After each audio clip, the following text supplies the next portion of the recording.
If you're getting serious about getting sober and you've been drinking heavily, you need to seek professional medical attention before you even consider getting sober.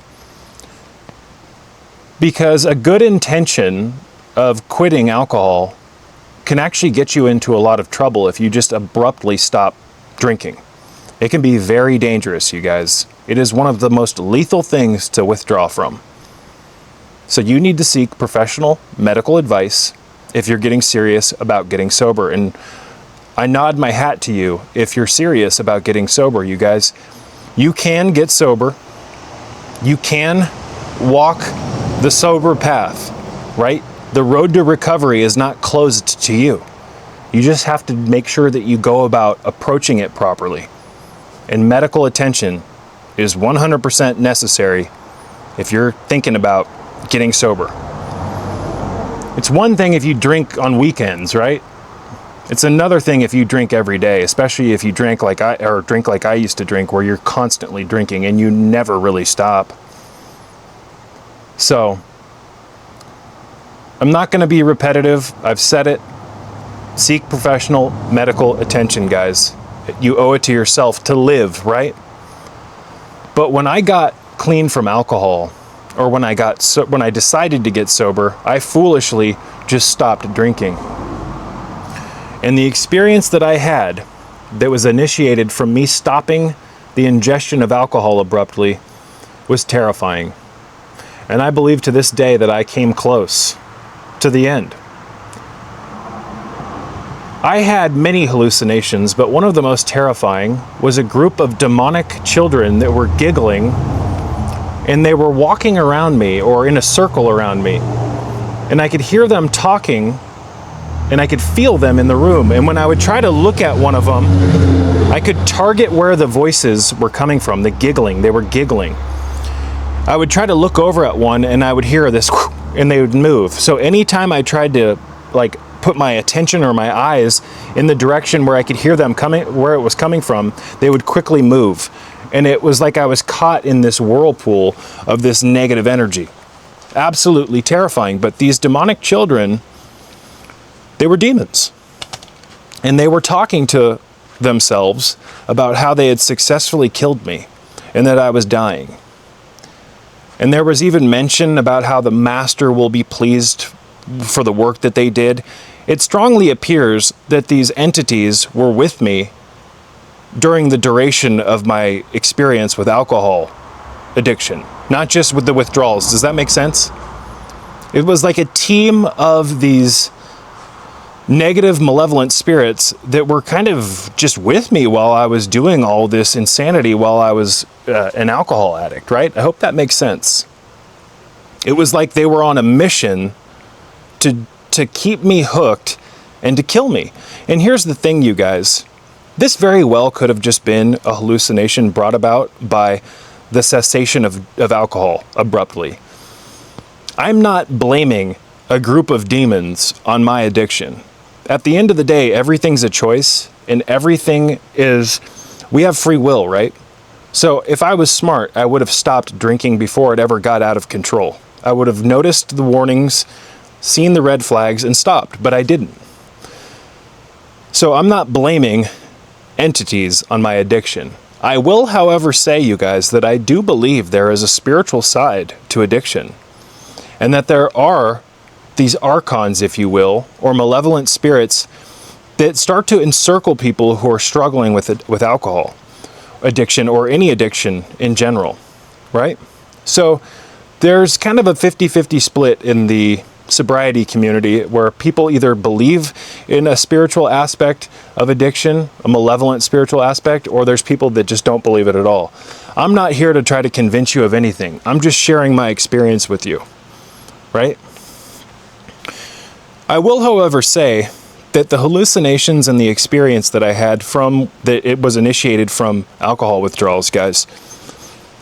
These hallucinations and this experience was so advanced that, in my opinion, there had to have been an intelligence, if you will, a sentience, if you will, to these entities. And what I mean by that is, What I went through, the things that I saw, the things that I experienced, the things that I felt and heard, they didn't seem like just random hallucinations. It seemed like there was a motive behind it. It seemed like these entities were hyper intelligent, if you will.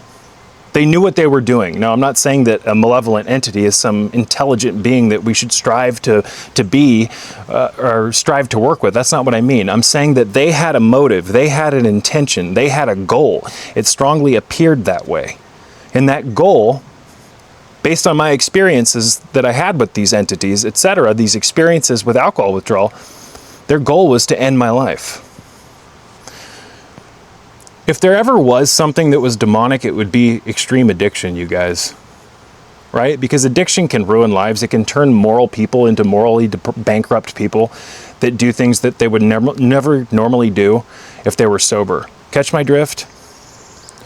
So there's one thing that I've learned over the years, more so than any other thing, and that's that the world doesn't work the way that we've been led to believe. I 100% believe in the spiritual kingdom.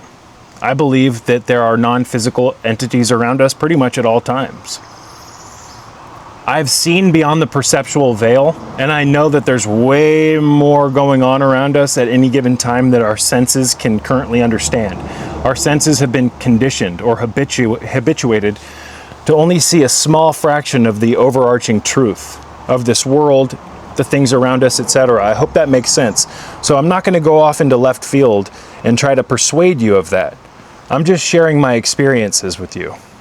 And many of you guys have had similar experiences that I have. These shadow people, right? These negative, malevolent entities that often come out of their hiding places when you're going through things like withdrawals. But I sat in the middle of a group of these demonic children for well over an hour while they talked about how they had successfully snuffed out my light, essentially, and stolen my soul. Now, it's been so many years since I've gone through this that I don't remember all of the fine details as lucidly as I did years ago. But I do have videos where I elaborate upon these experiences, and those videos are like they're closer or fresher, if you will. There's a stray cat running in the backyard. I've never seen that cat before. My older videos, Aster, leave that cat alone. Now my cat's chasing the other cat. Watch my older videos is what I'm trying to say. I have journals that I've written where I talk about these experiences, and if I read through them, my memory will come back immediately. It's almost like, and I need to read those journals, and maybe I'll read them to you guys on video. What's funny is that if you've written something down, for instance, like a dream, you can forget about that dream, right?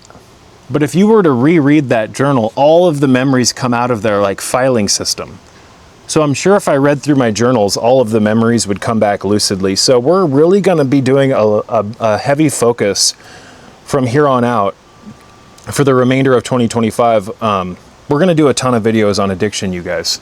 Recovery, how to get sober, how to stay sober, how to deal with relapses, how to avoid relapses, etc. How to get back on track after a relapse, you name it. But I'm just telling you guys that there is something else going on with addiction. As I mentioned earlier, the world doesn't work the way that we've been led to believe, and there's a lot of stuff going on that we can no longer see, interact with, hear, or again, our senses have kind of been conditioned to operate within a small fraction of their potential.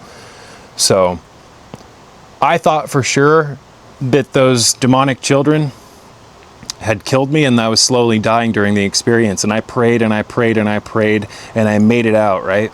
I made it out. But man, that was terrifying.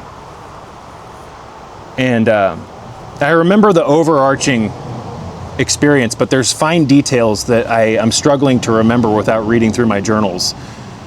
But there was music involved, like this demonic carousel music. Every aspect of that experience shook me to my core and terrified me. But that was so many years ago, and I've made so much progress that it hasn't faded away. I'll always remember it, but it's just such a distant past now. It's not a part of who I am anymore. So I've let go of it. But this is happening to people all over the world, you guys. People are having similar experiences. I had all sorts of hallucinations, and I will talk about those in the near future, but I am going to wrap this video up because my battery's a little on the low side. But I love you guys. You are not incapable of getting sober. The doors of sobriety are not closed to you. You got to change your mind. A lot of this experience here in this world is mental.